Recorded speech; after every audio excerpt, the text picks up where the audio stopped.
Therapy is a multifaceted field offering a great number of approaches to address various mental health concerns and promote well-being. These therapeutic modalities can be classified based on several parameters, including the cause of the problem, the method of treatment, the therapeutic relationship, the benefits to the client, and the duration of treatment. Hi guys, welcome to this channel. In this video, we explore the classification of therapy along these dimensions. If you like the content of this video, please like it and subscribe to this channel. And don't forget to press the bell icon so you're notified when the next video comes out. So let's get into it. Classification of therapies.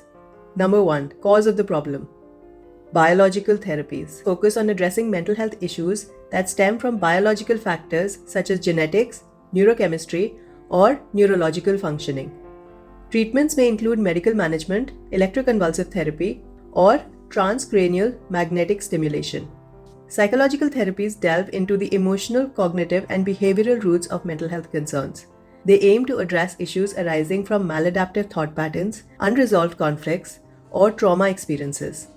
Number 2. Method of treatment. Cognitive behavioral therapy emphasizes the role of thoughts, emotions, and behaviors in shaping mental health. Techniques focusing on identifying and modifying negative thought patterns and implementing behavioral strategies to promote positive change. Psychoanalytic or psychodynamic therapies are rooted in Freudian theory. These therapies explore unconscious conflicts and childhood experiences to understand present-day difficulties. Techniques may include free association, dream analysis, and interpretation of transference and resistance. Humanistic and existential therapies prioritize self-awareness, personal responsibility, and existential meaning. Therapists provide an empathic and non-directive environment for clients to explore their values, choices, and authentic selves. Number 3. Therapeutic relationship. In directive therapies, therapists take an active role in guiding and structuring the therapeutic process.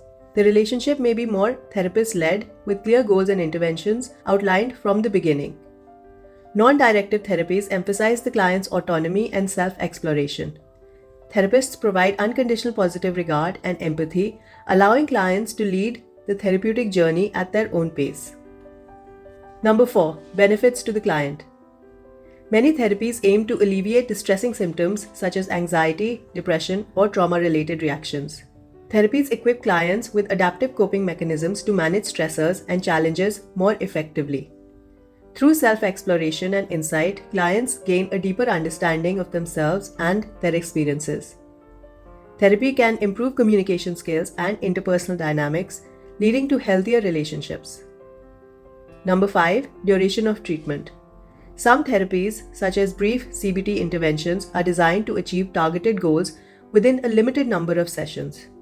Other approaches, such as psychoanalysis, may involve more extensive treatment durations, spanning months or even years, to explore deep-seated issues and enact lasting change. Steps in formulating a client's problem. Number 1. Understanding the problem. Therapists thoroughly assess the client's presenting concerns, symptoms, and life circumstances to gain a comprehensive understanding of their difficulties. Number 2. Identification of target areas for treatment. They collaboratively identify specific areas or patterns that are contributing to the client's distress and prioritize them for intervention. Number 3. Choice of treatment techniques. Therapists select appropriate therapeutic techniques and modalities based on the client's needs, preferences, and the theoretical orientation of the therapist.